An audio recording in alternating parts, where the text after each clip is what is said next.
What if I told you that one of the most resilient plants on Earth is so powerful that you can tear off a single leaf, throw it on bare soil, walk away, and it will grow into a brand new plant? No seeds, no roots, no gardening skills required. Just a leaf creating life.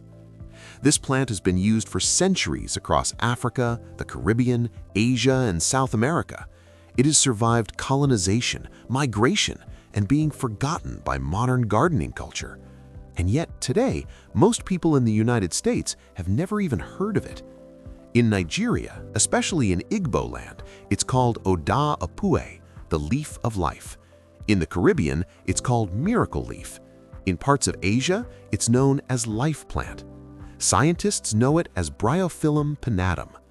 This is Golden Garden Vault, where we unearth nature's most extraordinary plants, the ones too precious to lose.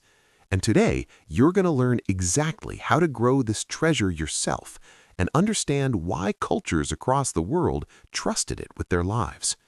If you're interested in forgotten plant knowledge, natural history, and botanical wisdom our ancestors preserved, hit that subscribe button right now. This channel exists to recover knowledge that almost disappeared, and today's plant is a perfect example of that.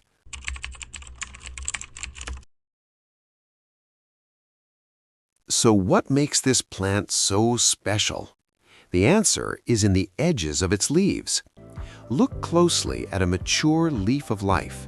Along the serrated margins, you'll see tiny structures forming. Those aren't buds.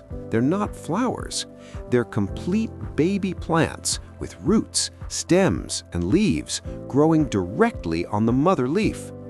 This is called foliar embryony, and it's extraordinarily rare. Most plants reproduce through seeds or cuttings. They need pollination, germination, perfect conditions. But the leaf of life, it skips all of that.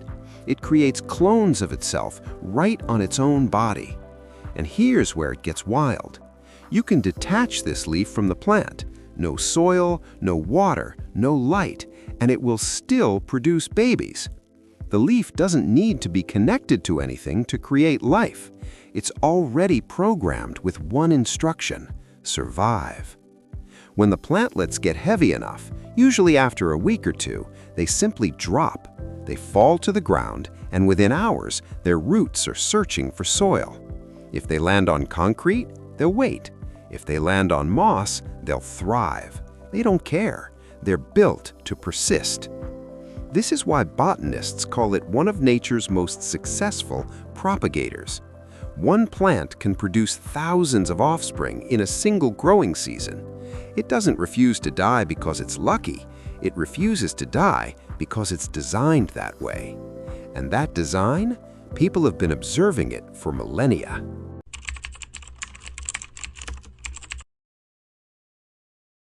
In Igbo land in southeastern Nigeria, leaf of life has been known for generations. Locally, it's often called Oda Opue, a name connected to healing, renewal, and recovery. Traditionally, this plant was not exotic. It wasn't rare. It grew around homes, compounds, and farms. And that's important, because in traditional Igbo society, medicine was not hidden, it was accessible. Leaf of life was used in households the way first aid kits are used today, not because people distrusted healers, but because knowledge was widespread. Elders understood that this plant healed quickly, required no special preparation, and worked gently. It was especially valued because it was safe, resilient, and always available. If you needed it, it was already growing. But here's where the story gets bigger.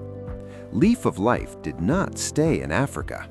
Through trade routes, migration, and the movement of peoples across oceans, this plant traveled to the Caribbean, to South America, to India, to Southeast Asia. And remarkably, wherever this plant landed, people recognized its value. In Jamaica, miracle leaf. In Trinidad, wonder of the world. In India, used alongside traditional medicine systems. In Brazil, incorporated into folk healing. Different cultures, different languages, same respect. The plant earned names that translate to never die, resurrection plant, life leaf. No marketing, no shared language, just observation. That alone should make us pause.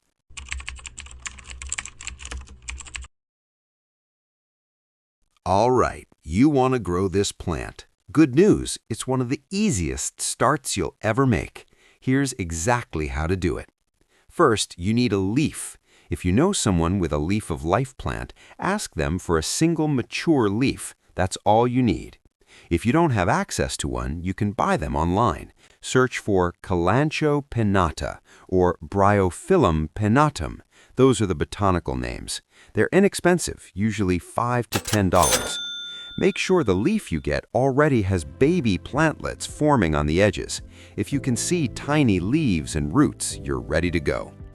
Next, place the leaf flat on top of moist, not soaking, soil. Don't bury it, don't cover it, just lay it down gently. Or if you want to see the process up close, you can place the leaf on a windowsill with nothing underneath it.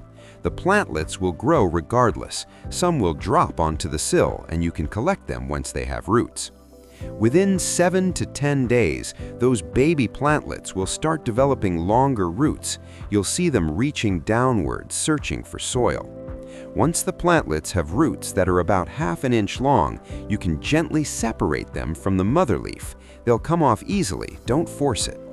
Plant each one in its own small pot with well-draining soil.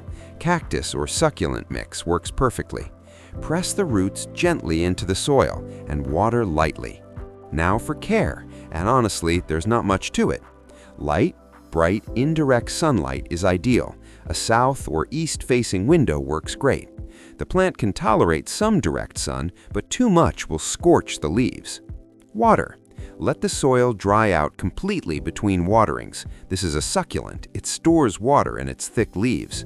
Overwatering is really the only way to harm it, and even then, it'll probably survive. Temperature. Keep it above 50 degrees Fahrenheit. If you're comfortable indoors, the plant will be too. It doesn't like frost, so if you're in a cold climate, keep it inside during winter. Soil. Well draining is key. If water sits in the pot for too long, the roots can rot. Mix in some perlite or sand if your soil is heavy. And that's it. This plant doesn't need fertilizer, it doesn't need humidity, it doesn't need constant attention, it just grows.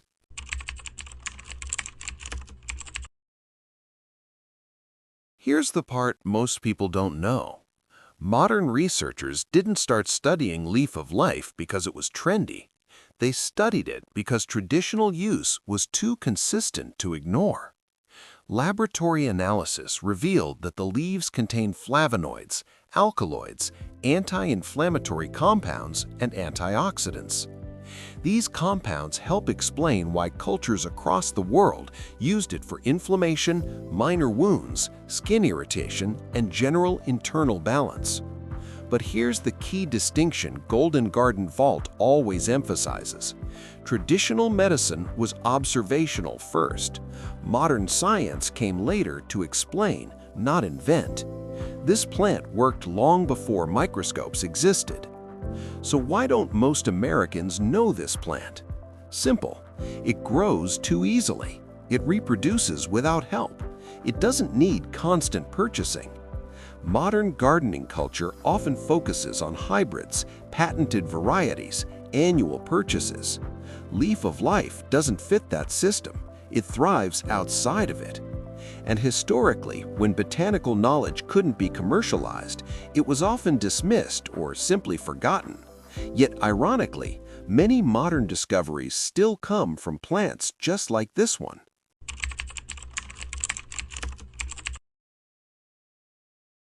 Let's step back for a moment. This plant doesn't just survive, it teaches. A single leaf becomes life again. That's why so many cultures associated it with recovery, resilience, continuity, survival. It's not aggressive, it doesn't dominate other plants, it simply persists. And that's powerful, especially when you consider that the people who preserved this knowledge often had to survive under extreme conditions themselves. In a world where we're told that gardening is hard, that you need perfect soil, expensive equipment, years of experience, the leaf of life is proof that nature doesn't always play by those rules. This plant survived for millennia without human intervention. It crossed oceans, it adapted to deserts, rainforests, and everything in between, and it did all of this by refusing to quit. There's something deeply satisfying about growing a plant like this. It doesn't need you to succeed, but when you give it even the smallest bit of care, it thrives. And it rewards you, not just with one new plant, but with dozens. One leaf can become 100 plants. 100 plants can become 10,000. You could share them, give them to friends, to neighbors, to anyone who needs a reminder that life is resilient. So here's the real question. How many other plants like this have we walked past because no one told us to look twice? Leaf of life didn't disappear because it stopped working. It disappeared because we stopped listening. At Golden Garden Vault, our mission is simple: to uncover the knowledge that never failed us. We just forgot it existed. The leaf of life is just one treasure in the vault. There are thousands of plants like this, forgotten, overlooked, too extraordinary to ignore, and we're going to uncover them one by one. If this video taught you something new, like this video. It helps this knowledge reach people who are actively searching for it. Subscribe to Golden Garden Vault if you want more stories like this, plants, history, and wisdom that modern culture tried to bury. And most importantly, leave a comment. Have you seen this plant before? What do you call it where you're from? Should we cover more African medicinal plants next? Because the vault is only valuable if we keep opening it. Thank you for watching, and remember, some plants refuse to die. Maybe we should learn from them.